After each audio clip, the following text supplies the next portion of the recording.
This guy is gonna show you how to put that gray plastic to work helping your gangs traverse the Underhive in style. Whatever you do, do not subscribe to this channel. I mean, does this guy have nothing better to do than stick bits of plastic together? Please, do not encourage him. All right, let's dive in. I've built a ton of this Zone Mortalis terrain over the years. It's probably something I should see someone about, but that's not the point of this video. The point is I've got a surplus of these useless plastic bits. You know the ones, these platform things. They're not useless per se, they're just sort of underutilized. You know, like a gym membership that you never use or that 7th streaming service that you just signed up for. So instead of letting them gather dust, I decided to turn them into something marginally less useless. Some modular gangways. These things are slot in perfection and as strong as, well, 2 bits of plastic stuck together, but they're pretty strong. All right, that's enough. Let's work it together in the next few minutes. So we'll get our sprue and we'll take out a pair of the platforms. So you'll see the different connection points at the end. We want 2 that look like this and 2 that look like this one. You just give them a clean up. Then we get our clippers and we just find one of those connection points and we just clip it off. Leave one on and one off. Once you just give it a few snips around the sides there, it'll just come off really cleanly. Where we did the cut, we just get our mold line remover and just give it a quick tidy up. Next we get our plastic cement and we just fit the platforms together. So we want to have the connection points facing out to either end.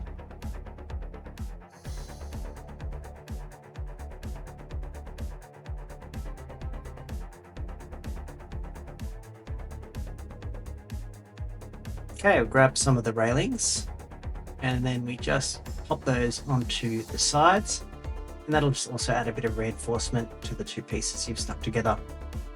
You can do 4 of these fences, or you can just do 2 like I've done here. It does fit 2 on either side.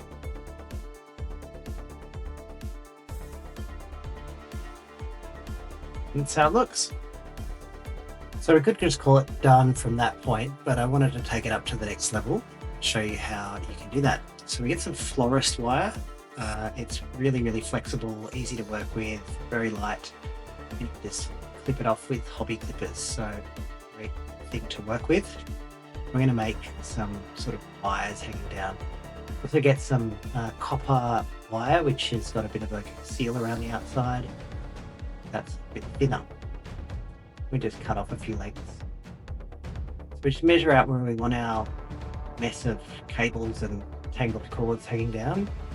It's like a good spot for this one.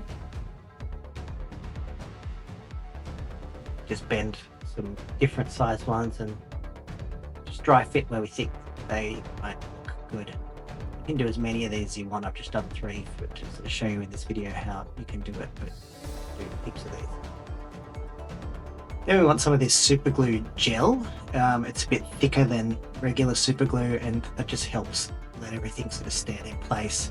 I've used the paint pot there just to hold everything up. And then while that gel's still drying, we just shove some of the cords in.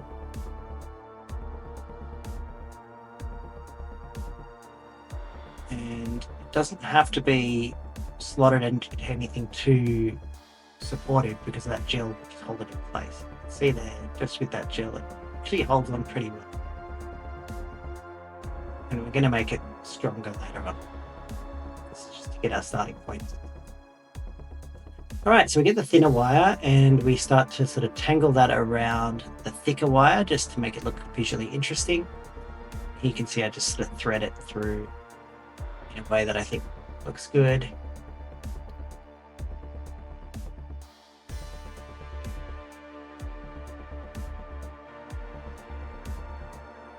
And with some regular super glue, we glue the inside of the wire just where no one's going to see it too much and just really fix that thinner wire to the thicker florist wire. Just get the second piece and repeat the process. Then with that gel again, just create a little blob and hold our wires down against that. Bend in place as you need to so that they hold. Once that's dry, we just clip it off with our hobby clippers.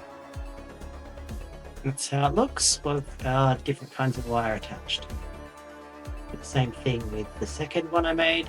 Just again, threading that wire through in an interesting way. I do this one over the top of the platform, just over that plain piece, just to keep it a bit interesting. And then I just glue that down at the bottom. Same with some super glue, just pressing all those pieces in and helping them really stick down to the platform so that they don't come off as we're painting a plane. And again, with our gel, just a blob at the bottom, it'll just lock that wire in place. Here's some I painted earlier just to give you a sense of what they look like when they're done. I used some miniature bits for the wires in this particular piece, but I think they look pretty cool once they're finished up, and they slot in so nicely with your terrain. So you can find all sorts of bits to attach. As you can see here, I've used some of the Sector Mechanicus pieces, and some of the wire that you saw earlier in this one to make it look like cables coming through a little porthole. And yeah, it fits really, really nicely with the Zone Mortalis set. So I just set this up to show you. And you can see these are the pieces we just made, and they just clip straight in between your columns. And they are really, really sturdy. And then for your other piece, they will also slot in to that particular connection. Again, slots in really easily and holds plenty of weight. So yeah, not too difficult at all, really great for gameplay, and adds a really big difference to your board to be able to sort of traverse the board at an elevated position rather than having to constantly go up and down ladders to move between platforms. Also works on the lower elevations just as well as the 2-story elevations that I just showed. And you can create some really interesting setups and configurations just by having a few of these. I have 4 now. I originally had 2, now I've got 4, which is great. Can't wait to paint these new ones up. And here's how it looks. It really adds that underhive feel with the cables hanging down. And if it gets in the way, you can always take it off just to access your miniatures really easily. So I just really enjoy using these for games.